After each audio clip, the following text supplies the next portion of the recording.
You've probably seen a good amount of these self-help and productivity YouTubers out there. Their content ranges from good time management and habit building to lifestyle improvement and even starting your own business.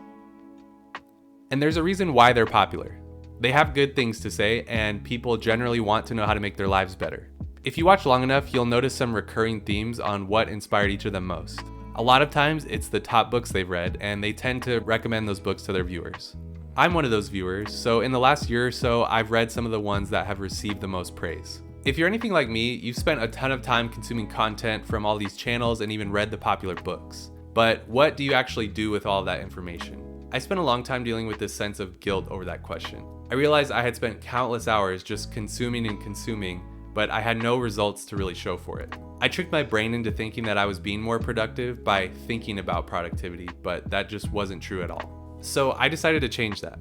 At first, I tried taking notes extensively on every book I read, but then it felt too much like homework. So then I would finish the book and then read a summary afterwards, but it still felt overwhelming to apply all these new things to my life all at once. Finally, I just narrowed it down to something really simple. I picked one major takeaway to actively try to incorporate into my life, and anything beyond that would be extra credit. And then suddenly, everything felt way more doable. I'm not saying it's bad to take notes or to be ambitious applying what you learned, but I think you'll set yourself up for success most by starting small. To give you some brief examples, I'm going to walk through 3 of the books I read and then how I applied 1 point from each of those. Starting with Atomic Habits by James Clear. At this point, I think it's difficult to not have heard of this book, and that's for good reason. The main idea is starting small with building habits. When you build steadily with one small thing after another, eventually you'll find yourself with behaviors and patterns that work towards the good habits you want. The main point I implemented from this book was adjusting habit cues. The revelation here for me was realizing just how much our brains react to triggers that are in front of us without thinking about it at all. It all starts with the cue, whether that's for good habits or bad habits. It was mind-blowing to me to realize how much environmental triggers are controlling my life. Like the habits I don't want are triggered so easily, like tons of extra tabs open for YouTube and Reddit and all kinds of things. While the habits I do want, like working out, aren't triggered at all because the weights are in the back room under the bed. The change I made was creating new cues to start the habits the way I wanted and not just the way my subconscious brain would snap to it.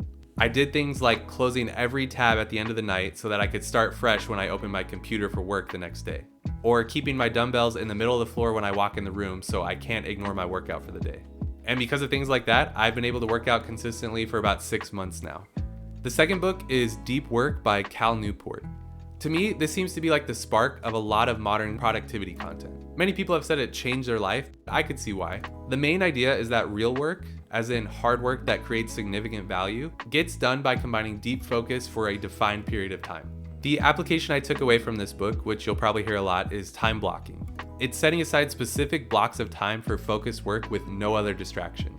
It also means only prioritizing the wildly important things that I want to accomplish. In my case, I dedicated 2 separate 2-hour blocks to coding, one in the morning when I wake up and then one after lunch. And then in the hours between those, I have a 2-hour block to dedicate to YouTube videos. Previously, I didn't really have any specific goals and I kind of just worked on things whenever I felt like it. I also had a million distractions hitting me at any given time, so it shouldn't be surprising that I was working at like the lowest efficiency possible. But even in the last couple months, I've gotten rid of a lot of those distractions, like setting website blockers for certain hours of the day or setting my phone aside. And I've really been trying my best to only work on the specific task in that time block. The third book is The One Thing by Gary Keller. This book takes some of the ideas from the other books and distills it down to its purest form. Pick the top one thing to focus on and minimize the rest. I really like his focus on doing things sequentially instead of simultaneously. In our world that focuses on staying busy and doing a bunch of things all at once, it was really refreshing to see a different perspective. The thing I applied from this book was making success lists instead of to-do lists. Now you're probably thinking, oh, that's just like a semantic difference there, but there's more to it.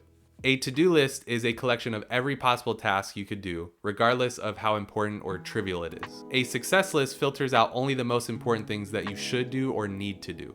I'm a big list person, so prior to this book, my life was consumed by making to-do lists all the time. I operated under the assumption that having a giant task list for myself was helping me stay organized. But I really couldn't be more wrong. I think having all of those tasks in front of me actually added unnecessary stress every day that I wasn't accomplishing enough. So narrowing my focus has changed that entirely. So now I have my top goal for the day and 1 or 2 secondary goals, and as long as I finish that top priority, I'm satisfied. I'm able to end the day and just let go of any other things floating around in my mind.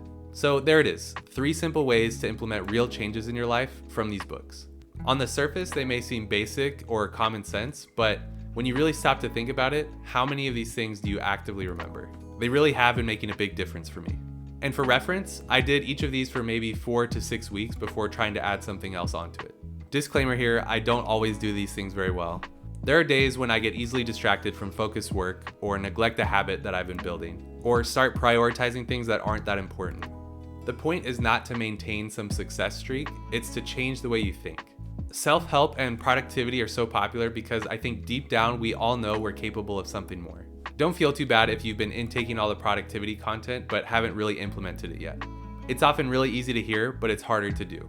Just start small and start today.